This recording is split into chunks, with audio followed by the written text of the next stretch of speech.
Hi folks, my name is Manish Gupta, and in this video, I'm going to talk about chain of thought prompting. How does it help elicit reasoning in large language models? So let's get started. What is chain of thought prompting?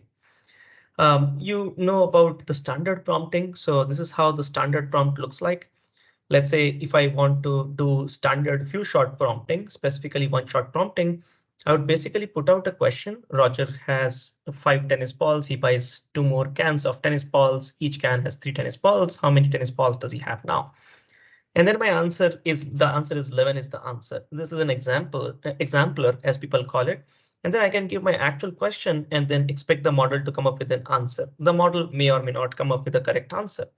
Yeah.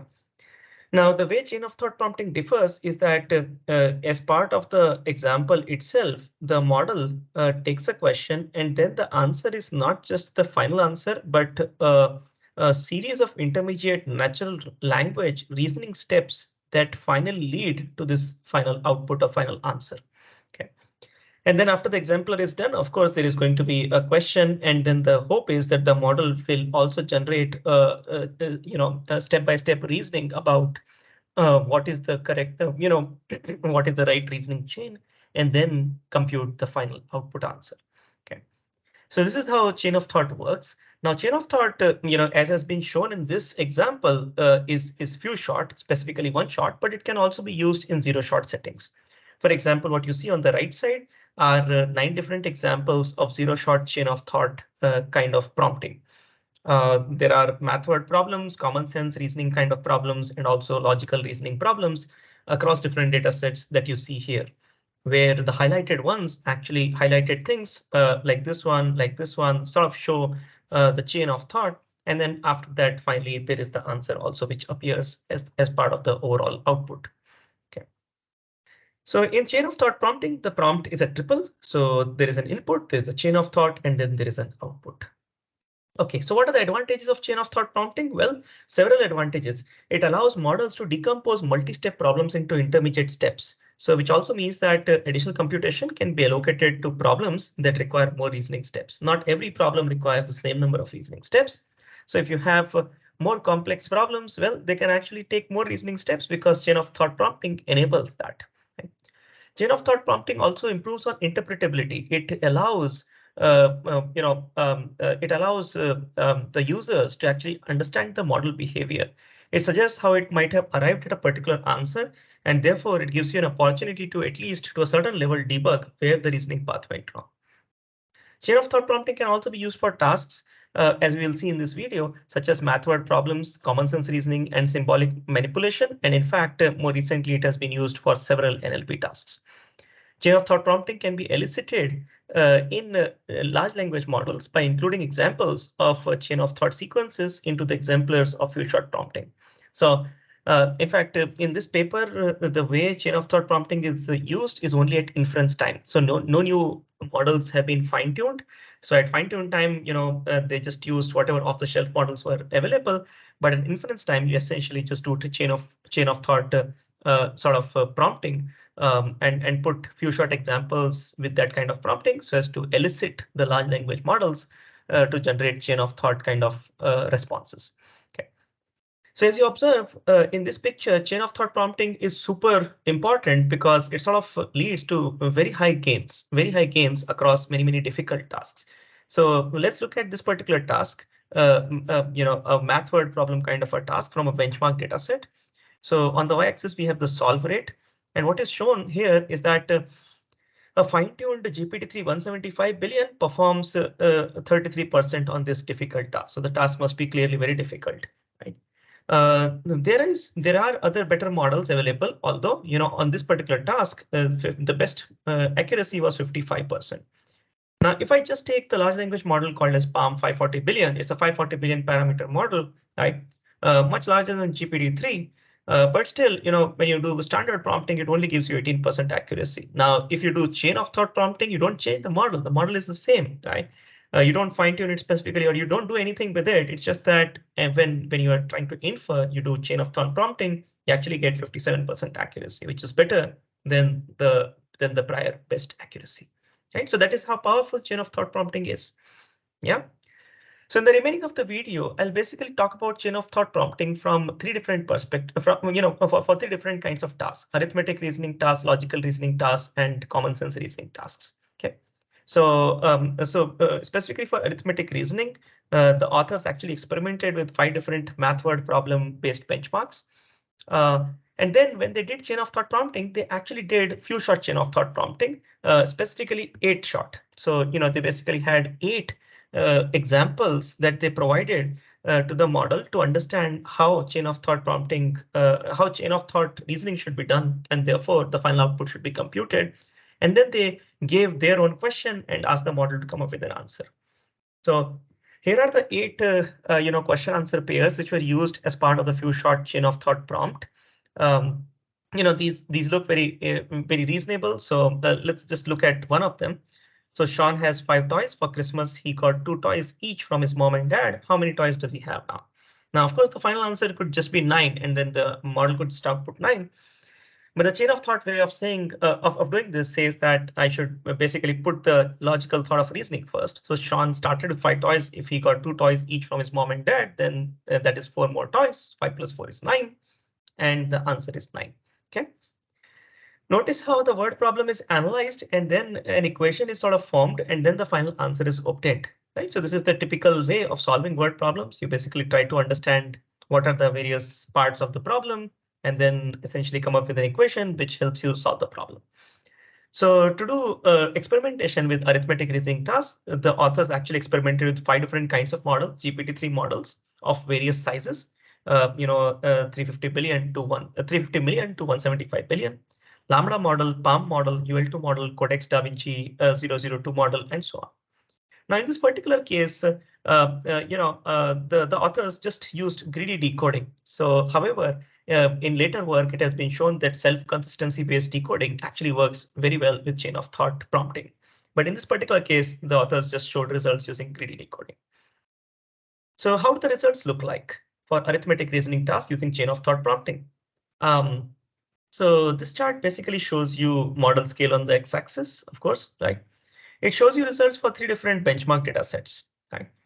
It also shows you results for 3 different kinds of models, Lambda, GPT, and Palm. Right? And then lastly, there are 3 curves drawn per box per subplot here. So standard prompting, prior supervised best model, and chain of thought prompting. Note that the prior best model is supervised, while when you're doing chain of thought prompting, you're not doing in a supervised manner. Essentially, there is this generic GPT model, and you are essentially just doing chain of thought prompting in a 0-shot manner, not in a 0-shot manner, but in a few shot in context learning kind of manner, so as to essentially get the outputs using chain of thought prompting. Okay. So what is observed from this chart? There's several interesting observations from this chart. One, if you look at small scales, typically chain of thought prompting does not help, right? Small scale models, it doesn't help. But if you look at, larger scale, essentially it gives you significant boost, right? So what is observed is that even at small scales, chain of thought prompting elicits response from large language model, and the large language model comes up with some chain of thought, some logical thought of reasoning. But then typically that logical thought of reasoning is fluent but not correct. Okay. But on large scale models, especially larger than 100 billion parameters, it sort of gives huge boost in accuracies. Right? So Palm 540 billion model, for example, with chain of thought leads to state of the art on each of these 3 benchmark data sets that we see. In most cases, in fact, generated chains of thought were also logically and mathematically correct. In many other cases, when the answers were wrong, it turns out the chain of thought were almost correct, barring some minor mistakes like calculator error or symbol mapping error or one reasoning step missing and so on, which we'll discuss in detail in the next few slides as well. Okay. So that's that. Now, they also performed a few ablations. So for example, here is one of those ablation experiments. This ablation is performed using 2 models, Lambda and Palm, using the GSM 8K benchmark dataset. So the ablation experiment that was done here was to compare the standard chain of thought prompting with standard prompting and also 3 different methods. These 3 methods are equation only, variable compute only, and reasoning after answer. So equation only method basically says that, hey, we will in the future examples, we'll actually just give these kinds of equations rather than giving the entire logical thought of reasoning. Okay.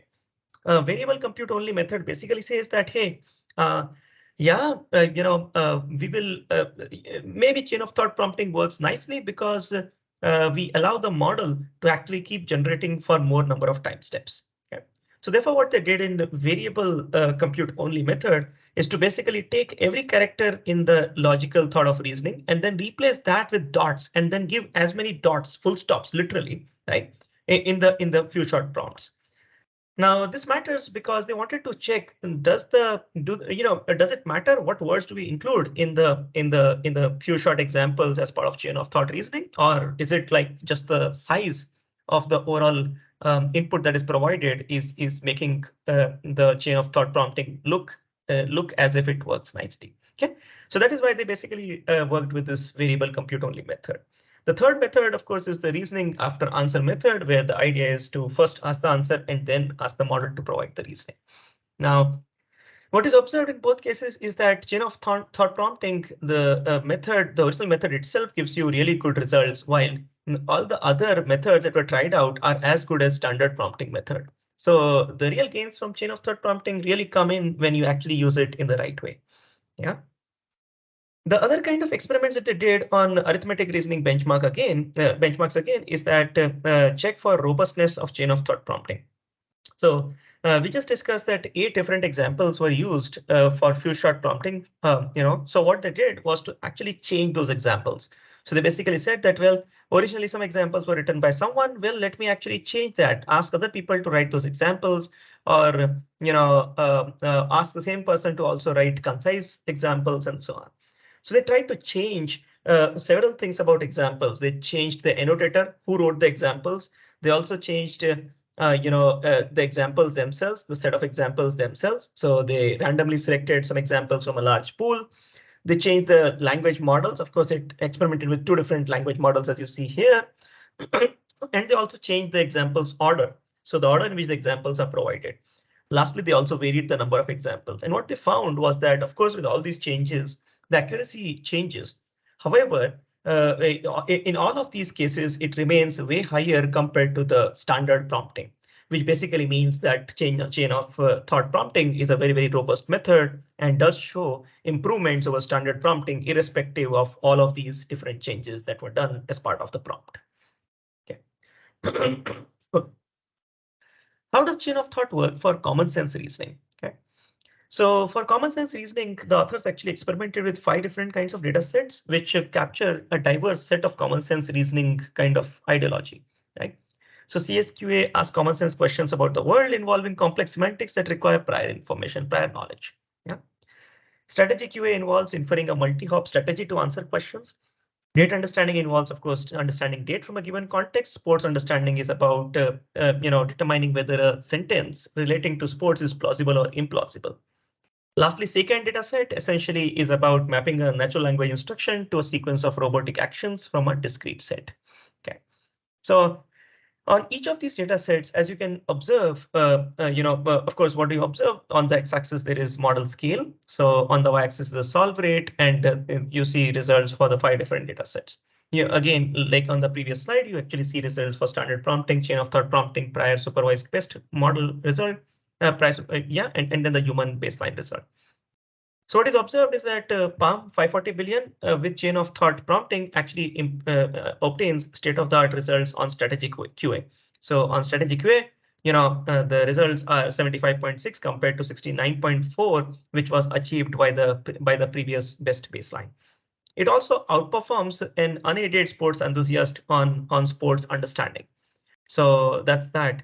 So, so essentially, if you look at sports understanding, the human actually has about 84% accuracy or error rate, solve rate, right? While chain of thought prompting with the PALM 540 billion model actually leads to 95.4% solve rate. Right? So that's basically a great win for the chain of thought prompting model. How does chain of thought prompting work for symbolic reasoning tasks? So in this particular case, the authors actually tried 2 different symbolic reasoning tasks. They include last letter concatenation and coin flip. So in the last letter concatenation task, the idea is that you provide a name as input, Amy Brown, and then the goal of the model is to basically take the last characters Y and N and output them as output. And the task may seem very easy, but then if you think about it, the solve rate with standard prompting, unfortunately, is super low. Yeah, so that's that. Uh, Coin flip is another interesting task here. The idea is that a coin, you basically give several sentences where the coin is flipped or not. And then the idea is that finally the model has to output whether the coin is heads or tails, right? So here's an example. A coin is heads up and somebody flips the coin and somebody does not flip the coin. Is the coin still heads up? And the answer should be no, because only one person flipped the coin and originally the coin was heads up already. Okay. Now, the experiments were done on these two tasks, and then also they were done in two different setups, in-domain setup and out-of-domain setup. In the in-domain setup, the examples had the same number of steps as training or few shot exemplars. So if the training or few shot exemplars had basically, 2 words for the last letter concatenation kind of task, then even in the test set, you'll actually have just 2 words in the input, right? While out-of-domain test set basically means evaluation examples had more steps than those in the exemplars. So for example, for last letter concatenation, the model only sees exemplars of names with 2 words in the training in the exemplars, but then performs last letter concatenation on names with 3 and 4 words. Okay, so that's that. Now, that's the same way how out of domain is defined for the coin flip task, where the number of potential coin flips was smaller in the exemplars, but then much larger in the actual task that was given to the model to solve. Here are the results that you see on the right side. So again, model scale changes there, and then essentially what you see is in-domain results and out-of-domain results. In domain, you have 2 words, or in out-of-domain you have 4 words. In-domain you have 2 coin flips or not flips, right? And then there are 4 experiments, 4 coin-based experiments done in the out-of-domain results. So what is observed is that whether it is in-domain or out-of-domain, across most of these experiments, Palm 540 billion model, and these are results for Palm model. So Palm 540 billion model with COT, the chain of thought prompting leads to almost 100% solve rates in many cases. Yeah. So that's that. Now it's interesting to actually look at errors that the model makes when doing this chain of thought prompting, right? And the chains of thought that it generates, what kind of errors does it make? Okay. So there are cases where there are correct but under-specified statements. So so that's that. There are cases where there are correct but unrelated statements. For example, in this case, it's not really required to notice that in 3 years she'll be 12, right? So the question is, if Anne is 9 years old and her brother is twice her age, how old will her brother be in 3 years? Okay. Now, this particular statement is really not strictly required, but it was just generated, right? As part of a chain of thought prompting. Also, what is observed is that sometimes the model answer is correct, but imperfect equation was used. So that's that. Again, sometimes the answer is correct, but inverted semantics were not correct, right? So something went wrong in the logical in the meaning of the logical reasoning of thought. Okay. In some cases, so these were cases when the model answer was correct, the answer output by the model was correct. So on the right side, you see cases where the answer outputted by the model was incorrect. And in those cases, the kind of errors that were made sometimes were calculator error only. So whatever is the formula, there was an error. The formula was correct, but if you give this formula to a calculator, it would just compute, external calculator would just compute the right answer, right? In some cases, symbol mapping error was done. So in the sense that, for example, if you look at this equation, the model incorrectly mapped 15 into 30 instead of 15 into 50. And the chain of thought can be made correct if you basically just fix that 15 into 30 to 15 into 50, 15 to 30 to 15 into 50. Right? Yet another source of error was that one step missing error. So, the model did all of those things nicely, except that it missed one additional step. In this case, adding 20 and 40 is sort of missed. And therefore, the model comes up with an incorrect result. So these are all very interesting ways of exploring what kind of errors the model makes as part of chain of thought. They are in many ways very similar to the kind of errors students make when they try to solve these word problems. Right? Here are more such kinds of errors. So, when the model was incorrect on these kinds of tasks, there could be a semantic understanding error. So for example, let's look at this example. Gretchen has 110 coins. There are 20 more gold coins than silver coins. How many gold coins does Gretchen have? Okay. Now it says Gretchen has 110 coins, which is OK. There are 30 more gold coins than silver coins, which is also OK. So there are 110 minus 30 equal to 80 silver coins. Yeah. So now that's not completely right, because it doesn't say Gretchen has 110 coins, 110 gold coins, right? Basically, it says 110 total coins. So therefore, there's a semantic understanding error here. Right? Sometimes, well, the model also makes incoherent chain of thought error. So, you can pause the video here and actually look at it, how this particular explanation by the chain of thought based model or inference from the model is just random rambling and not really coherent at all. OK, so let me summarize this video. So in this video, I talked about chain of thought prompting, initial experiments with chain of thought prompting. The chain of thought prompting improves performance by a large margin on 3 different kinds of tasks: arithmetic reasoning, common sense reasoning, and symbolic reasoning tasks. Chain of thought prompting is robust to different annotators, exemplars, language models, order in which the exemplars are provided, the number of exemplars, and so on. Chain of thought prompting facilitates out-of-domain generalization to longer sequence lengths, as we observed in the 2 symbolic reasoning tasks. No language models were fine-tuned at all for this particular purpose. Chain of thought prompts were used only at inference time, and they helped elicit reasoning thoughts from the large language models. So in general, when should you apply chain of thought prompts? Well, you should apply the chain of thought prompts when the task is challenging and requires multi-step reasoning. When a large language model is really used and the scaling curve is relatively flat. So if you basically try out a smaller model and then a medium-sized model, a larger model and a larger model, and then you observe that the accuracy does not really change much, that is when chain of thought prompting could be really useful. Okay. Now, this work actually led to the curiosity in terms of these 2 interesting questions. Chain of thought prompting is a very, very interesting way of prompting the model so as to generate more accurate answers. Now, are there other ways of prompting the models so as to expand the range of tasks and also have these language models solve tasks more accurately? Now that's supposed to be, that's something which is interesting to be explored in the future. Okay.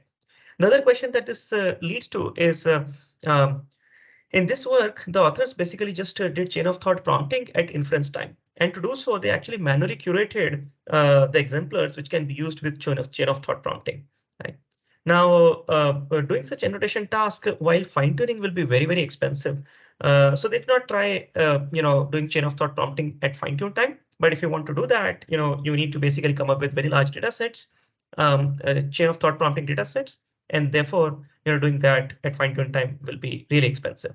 And of course, this work happened last year. So now there are so many large collections which basically also provide so many prompt collections. For example, Flint 2022 collection, which basically provides a whole bunch of a large data set of prompts, which also have chain of thought prompts across a large number of diverse data and diverse tasks.